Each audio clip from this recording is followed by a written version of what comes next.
Welcome to They Said, She Heard, the podcast where words become turning points. I'm your host, Samantha Gibson. Here we talk with leaders, dreamers, and change makers about one simple question. What was said to you, and how did it move you forward, set you back, or make you rebuild? Because sometimes the words that break us are the same ones that build who we become.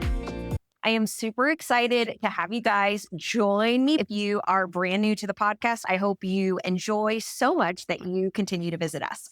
So I have someone really special here today with me. His name is Ed. Ed, will you let everybody know your full name, your title, and what company you're with? My title? An entrepreneur. Ed Cunningham is my name. I'm a serial entrepreneur.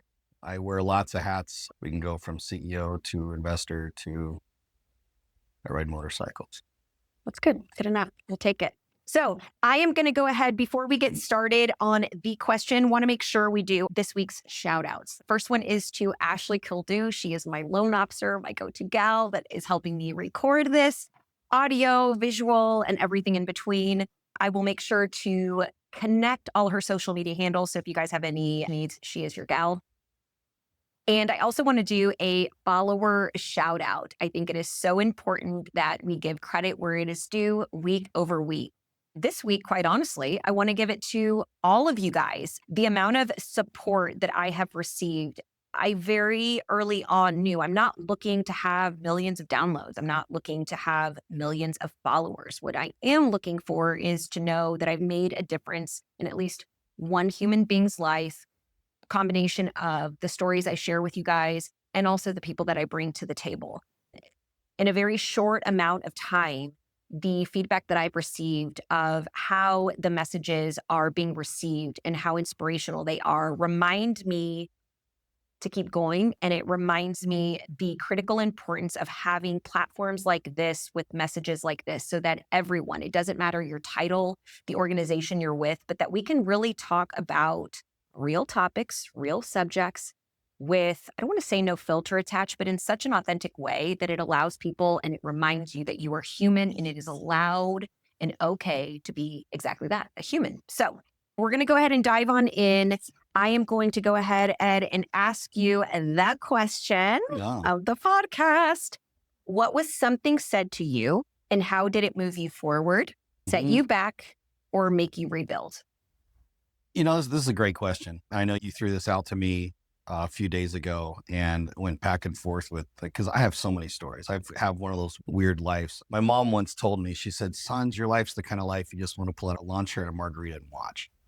And none of it was ever truly planned. It just kind of has happened the way it has happened. But going over all of the stories that I've told, I asked a bunch of people, on the podcast that you've seen me on, what were some of the stories that would answer this question the best? And it was Cheryl, who was the one that talked about charity. It's crazy because after, oh my gosh, it's been several decades since this story happened, but it made such a huge impact on my life. So I had just gotten out of the military. I had gone through my first divorce, ended up being single dad, 2 kids with shared custody at first. I've ended up with full custody. Eventually, it took me a few years to get it. I made some bad financial decisions and I ended up living in my car. And it was absolutely humiliating for me. I had literally had a job since I was 9 years old and started my own paper route. And I had always been able to provide for myself, provide for my family. When I had a family, I had 4 part-time jobs. I was donating plasma. I moonlit as a bouncer. I would go to the day labor office on any day that I had off and I'd work the farm fields. And I was doing everything I can to get back on my feet. And I ended up with a guy that was a billionaire by the name of Bill Gould. And he became a mentor of mine. I didn't know he was a billionaire when I met him, but he saw how hard I was working and took me under his wing and mentored me. He told me, he said, "You are so lucky you're broke." I said, "How?" And he goes, "You have the whole world in front of you. He goes, you got nothing to lose. What do you want to do?" And I said, "Honestly, music. I grew up around music." He goes, "Pursue music." He goes, "Stop pursuing money. Start pursuing what you love. The money comes with it. The cream rises to the top. The money comes with it." I started that way. And in doing that, I was still broke. I did get on my feet. I did get a place. I did get custody of my kids, but I started pursuing music and I started loving my life. And that's when things really started kind of ballooning for me. I was still pretty much living in poverty. But what ended up happening was, and this is one of the craziest turning points of my life, but I had saved up enough money that I was invited to go to this business conference in LA and perform in front of potential people. It was hundreds and hundreds and hundreds and hundreds of business owners that were going to be there, potential investors come to invest in businesses. This was a chance for me to showcase my music, what I do. I had just won the amateur CMA Entertainer of the Year and for the state of Utah. And so go down to LA. I mean, I'd saved up money to go, spent all this money to go down there, performed. And this is so sweet. But in the middle of I got to perform twice. In the middle of the week, this lady walks up to me and she's wearing this green, kind of like buy from Walgreens sweatshirt with puffy paint on it that her grandkids had made for her. It was around Thanksgiving time. Okay. It was a Christmas one, had a little Christmas tree on it and everything. And she goes, you're really good. And she goes, let's have lunch. And so a group of us had lunch and she asked me a ton of questions about what I was doing. And I was talking about some charity stuff I had just done. And she goes, I really like you, Ed. You're a good guy. And that was it. And then at the end of the week, after my last performance, she came up to me and says, I want to help you. I had a lot of people say they wanted to help me, especially right after I perform or they meet me. They're excited, but then very few people are follow through. That's just the way things go. I thought she was just some retired secretary or something, it was just being sweet. And I said, can you do that? Like, what do you want to do? And she's like, oh, I got friends that are in the music industry. And again, I had heard that line 100 times. Come to find out, her and her husband were the ones that invented air fresheners, like the little Christmas tree cutouts. Yeah. They were the ones that brought Pokemon to America. They had this logistics company, and her husband and her son had passed away the year previous. And she was literally just out doing philanthropy. I didn't know that at this moment. So on the way back from LA, it's 3 a.m. I'm trying to get home in time for work. I fall asleep doing 80 miles an hour and roll my truck. I looked like I had been beat up by a group of people with baseball bats. It was ugly. So because I had spent most of my Monday to go down there and perform, then I was out of work for weeks. And then we were off for the holidays. I had totally forgot about her. And we roll into January and I'm eating those cans of soup that you collect that you never eat and club crackers. And I mean, that's all I have to eat. And I'm back going, God, did I make a mistake by spending what I had saved to go down there and perform? She calls me up. These are 2 lessons in charity. The first one was a lady called me up from the organization that put on these business conferences. And she goes, hey, we heard about what happened.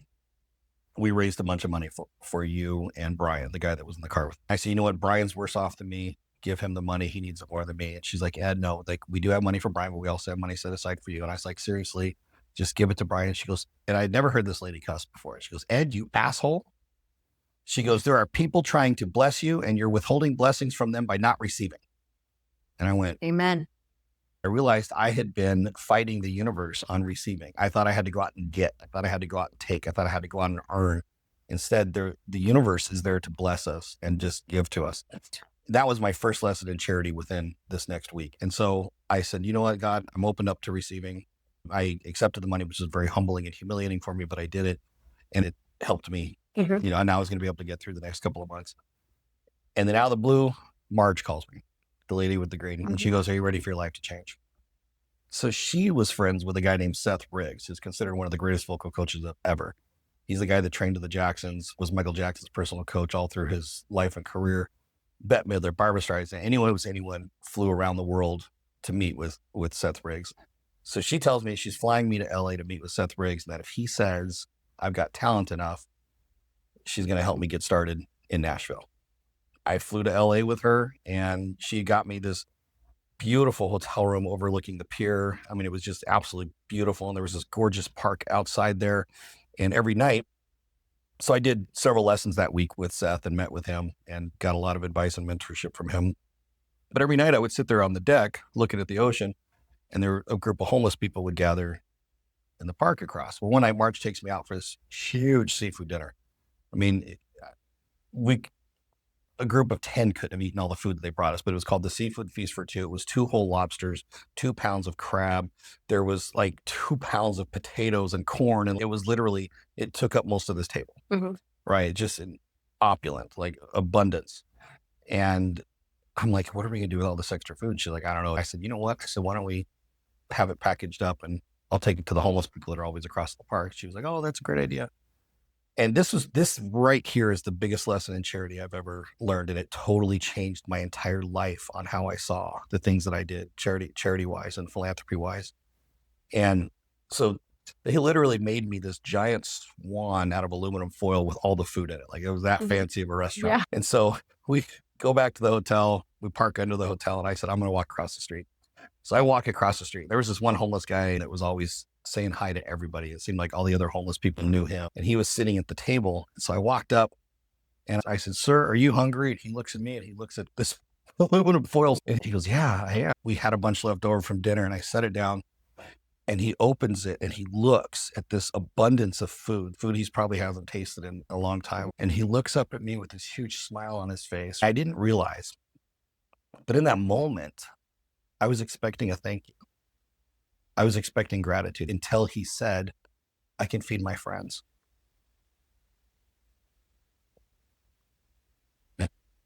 Yes. This guy has nothing. He's got enough food to last him 4 or 5 days if he wants to spread it out. His first thought when he received the abundance was, what can I do for others? And he had nothing. And there wasn't anything wrong with me in the back of my head. I thought he was going to say thank you. There was nothing wrong with that. But the fact that he had even less than I did, and his first thought was still for others, changed me completely when it comes to how I see charity, how I do the giving that I give, and why I give back the way I do. You know what's interesting about that? And I write notes, combination of I'm neurodivergent, and then because I am taking it all in. When you share that, what he did and how it affects you from an outside perspective, right? Because I haven't heard that story before. I didn't know that part about you. I see that it's a reflection of yourself. And the reason is because when that organization was trying to bless you because you had fallen out of the truck, your instinct was to give it to your friend. Because in my mind, he was worse off than me. Yes, you did the same thing that the homeless man did. And well, it is like you literally said no here, and she had to cuss at you to tell you, "Want to bless you," right? Yeah, and to receive. That was it, right? Because he did the same thing.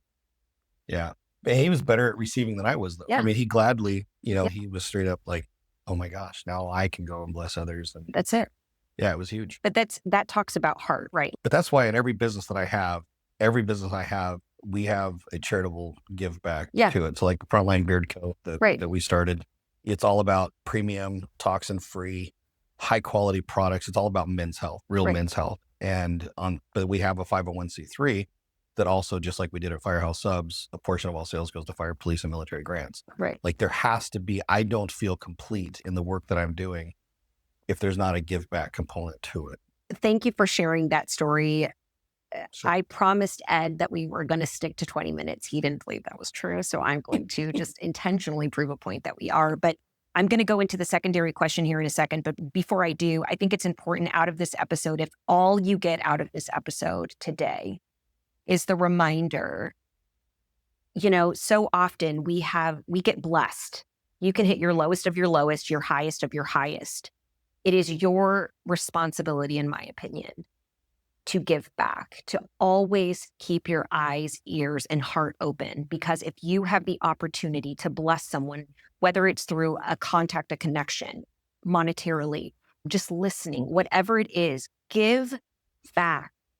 I cannot stress that enough. Out of everything we're going to talk about today, I hope that you really see the magnitude, because you can truly change. It's in those moments where you can truly change someone's life. Like you can really change it, the trajectory. And your own. Yes. And what you gain out of that is amazing. The last question real quick is, what's something, and again, I'm going to give you a minute on this one, but what's something you're currently learning for your personal growth? Something that I'm currently learning. So I love the whole Extreme Ownership series by Jocko Willits and Leif Babin. And I'm working on the Dichotomy of Leadership book right now. And there are a lot of dichotomies in leadership.